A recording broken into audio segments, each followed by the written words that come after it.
ॐ श्री गणेशाय नमः। ॐ जपाकुसुम संकाशं काशपेयं महाद्युतिं तमोरिं सर्वपापघ्नं प्रणतोस्मि दिवाकरम्। नमस्कार, मैं आपका मित्र पंडित तोकेश कहतोड़ी आप सभी का हार्दिक स्वागत करता हूं अपने YouTube चैनल पर। आप सभी को मकर संक्रांति की हार्दिक शुभकामनाएं। यह तिथि अपने आप में बहुत महत्वपूर्ण हो जाती है क्योंकि इस दिन से देवताओं का दिन आरंभ हो जाता है, इसलिए यह तिथि उत्तरायण के नाम से भी जानी जाती है।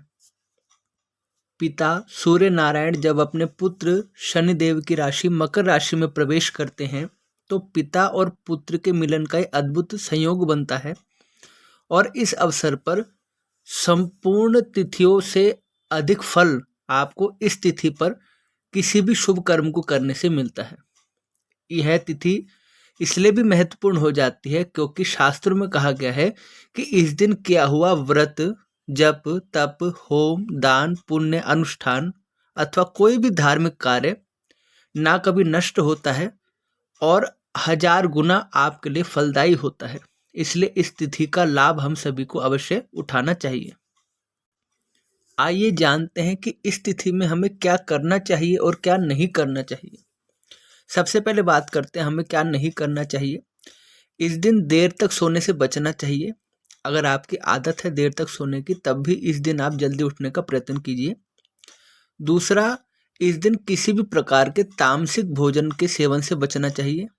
इस दिन किसी भी प्रकार के मादक पदार्थों के सेवन से बचना चाहिए। क्रोध, हिंसा या किसी भी प्रकार के अनैतिक कार्यों से इस दिन बचना चाहिए आपको। और सबसे बड़ी बात, इस दिन आपको अपने तन मन की स्वच्छता पर विशेष ध्यान देना चाहिए क्योंकि यह दिन एक नए उत्साह और उमंग का होता है। जिस दिन सूर्य भगवान सर्वाधिक अपनी किरणों को आप पर बरसाते हैं, तो इस दिन आप अगर स्वच्छ मन से भगवान सूर्य की आराधना करते हैं तो आपको विशेष फल की प्राप्ति होती है और आपकी कुंडली में जो सूर्य का बल कमजोर है तो वह भी मजबूत हो जाता है। अब बात करते हैं इस दिन हमें क्या करना चाहिए।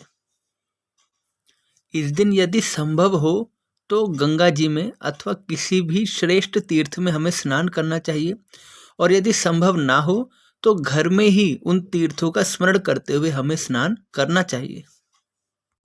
यदि आप तीर्थों में स्नान नहीं कर सकते हैं तो घर पर ही गंगा जल से आप स्नान कर सकते हैं अथवा गंगा जी का स्मरण करते हुए घर पर ही स्नान आप कर सकते हैं। स्नान के पश्चात शुद्ध वस्त्र धारण करके आपको सूर्य भगवान की उपासना करनी चाहिए। सूर्य भगवान की उपासना में किसी विशेष सामग्री की आवश्यकता नहीं होती, केवल आपके भाव की विशेष आवश्यकता होती है। लाल चंदन, स्वर्ण, तांबा और धूप, दीप, नैवेद्य, गंध और लाल रंग के फूल, लाल रंग के फल, यही सब सामग्री भगवान सूर्य को प्रिय है। तो आपके पास जिस वस्तु का संग्रह हो आप उसी वस्तु से भगवान सूर्य की आराधना कर सकते हैं।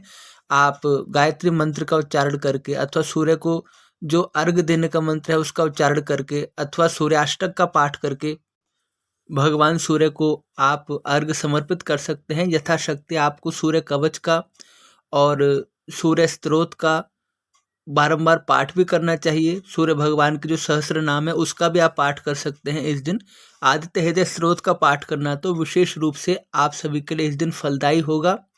इस दिन तिल का दान करना, गुड़ का दान करना, गर्म वस्तुओं का दान करना, गर्म कपड़ों का दान करना विशेष रूप से फलदायी होता है। जो अशक्त हैं उनकी सेवा करना, उनकी सहायता करना इस दिन विशेष फलदायी होता है। और इस दिन भगवान सूर्य के निमित्त गौदान का और स्वर्ण दान का भी विशेष महात्म्य बताया गया है। इस दिन किया हुआ होम देवताओं को विशेष रूप से तृप्तिकारक होता है तथा इस दिन किया हुआ तर्पण पितरों के लिए भी विशेष रूप से फलदायी होता है। तो आप अपने देश काल परिस्थिति के अनुसार जो आपको संभव हो, जैसे आपके पास संग्रह हो, उसके अनुसार आप इस दिन का लाभ उठा सकते हैं। इस दिन से माघ स्नान भी आरंभ हो जाता है। तो माघ स्नान का तो अपने आप में विशेष महात्म्य होता है। कहते हैं कि वर्ष भर मनुष्य जो भी पाप करता है वह सारे पाप माघ स्नान से धुल जाते हैं।